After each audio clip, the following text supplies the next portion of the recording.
Welcome to Krishnaveni kitchen. ఈరోజు recipe మెంతికూర చిక్కుడుగాయ ఫ్రై. ఈ మెంతికూర చిక్కుడుగాయ ఫ్రైని టేస్టీగా ఎలా చేయాలో ఇప్పుడు చూద్దాం.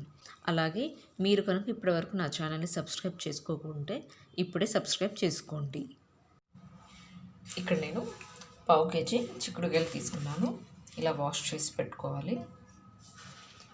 ఒక బిగ్ సైజ్ ఆనియన్, 2 పచ్చిమిర్చి ముక్కలు, 1 స్పూన్ జింజర్ గార్లిక్ పేస్ట్, తాలింపు గింజలు,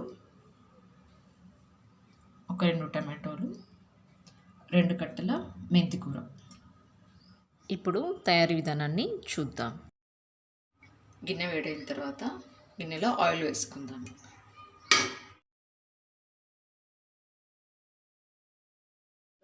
తాలింపు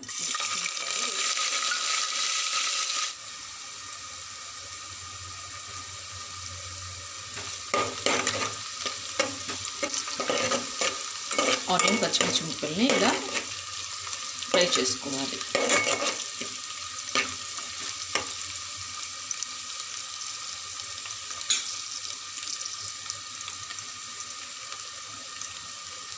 ఇప్పుడు ఇందులో మనము అల్లాన్ని యాడ్ చేసుకుందాం.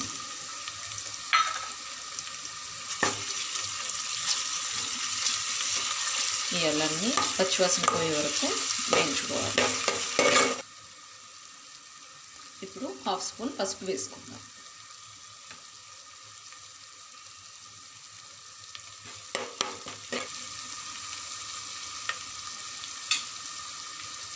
ఇప్పుడు మనము మెంతికూరని యాడ్ చేసుకుందాం. ఇలా మెంతికూరని యాడ్ చేసుకున్న తర్వాత మెంతికూరని అంతటిని కూడా ఫ్రై చేసుకోవాలి. దానివల్ల అందులో ఉండే పచ్చివాసన అంతా పోయి మెంతికూర చాలా చక్కగా కుక్ అవుతుంది. మెంతికూరని మరొక 3 నిమిషాలు ఫ్రై అవనిద్దాం.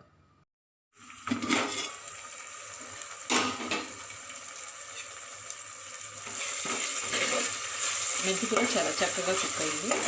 వేసుకుందాం.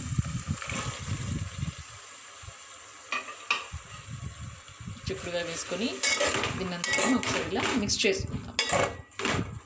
ఇలా మిక్స్ చేసుకున్నాక దీన్ని ఒక 5 మినిట్స్ వరకు ఉడికించుకుందాము. మూత తీసి చూస్తే చిక్కుడుగాయ ఇలా ఉడుకుతూ ఉంటుంది. దీంట్లో వచ్చేసి ఇప్పుడు మనము టమాటాలు వేసేసుకుందాం. నేను ఇక్కడ ఒక 2 చిన్న టమాటో ముక్కలు తీసుకున్నాను.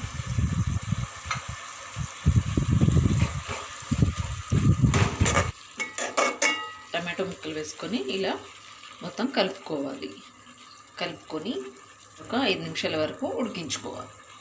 మూత పెట్టి ఉడికించుకోవాలి.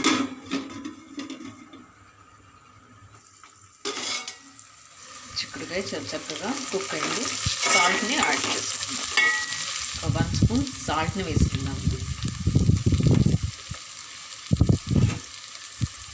అలానే 1 స్పూన్ చిల్లీ పౌడర్. ఇవి రెండింటిని కూడా ఇలా మిక్స్ చేసుకుందాం.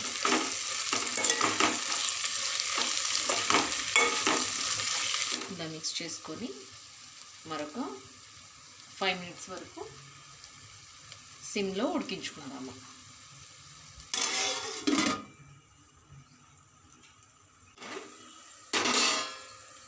సో మన చిక్కుడుకాయ కర్రీ రెడీ అయిపోయింది. ఇప్పుడు లాస్ట్గా కొత్తిమీరని వేసుకుందాం. మన టేస్టీ చిక్కుడుకాయ మెంతి కూర ఫ్రై రెడీ. సో మీరు కూడా మీ ఇంట్లో ఈ రెసిపీని ట్రై చేసి ఎలా వచ్చిందో నాకు కామెంట్ సెక్షన్లో తెలియచేయండి. అలాగే నా ఛానల్ని ఇప్పటివరకు సబ్స్క్రైబ్ చేసుకోకుంటే కనుక ఇప్పుడే సబ్స్క్రైబ్ చేసుకోండి.